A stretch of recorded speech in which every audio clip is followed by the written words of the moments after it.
Isang pinagpalang araw sa inyong lahat. Tayo po'y magninilay sa salita ng Diyos. Ang pinagmumulan ng awan ng ating buhay, ang salitawa. My dear brothers and sisters, there is this very funny quotation that goes like this. Success is relative. But the word relative here doesn't mean success is possible for all, but it depends on each one of us. But the relative here is really our kinsmen, our kababayan, our kamag-anak, that when we are successful, there we gain a lot of relatives. Marami tayong kamag-anak kapag tayo ay umaangat sa ating buhay. Maraming nakakakilala sa atin, maraming dumidikit sa atin kapag tayo ay umaangat o successful sa buhay. Hindi po ba natural lamang na ipagmalaki natin yung mga kamag-anak natin na umaangat o mayroong mga nakakamtan sa buhay, may mga achievements, may mga parangal na natatanggap o kinikilala ng ating lipunan? Pero kakaiba yung naranasan ni Jesus sa ating ebanghelyo ngayon nang siya ay umuwi.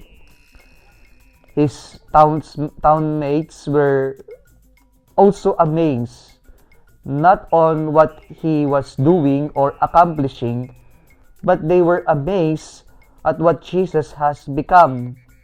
Hindi sila makapaniwala na yung kababayan nila na hamak lamang na karpentero at hindi naman galing sa isang mayaman na pamilya ay nagkaroon ng kakaibang karunungan.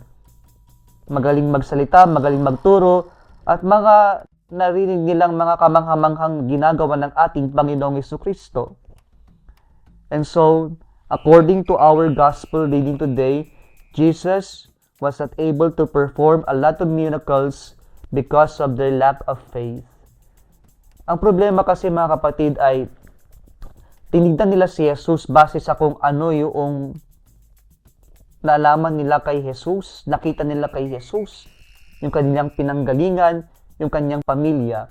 Pero nakaligtaan nilang tignan mismo yung pagkatao ni Jesus, yung kanilang ma-encounter mismo na may bukas puso at tenga para pakinggan at tanggapin ang ating Panginoong Jesucristo, na sila'y lumago base sa kung ano ang daladala ng ating Panginoon sa kanila.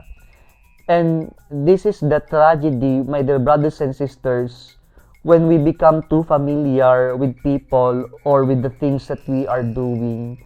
We become stagnant, walang paglago, walang pag-move forward, sapagkat nakabox lang tayo sa kung ano yung alam natin, kung ano yung katanggap-tanggap sa atin.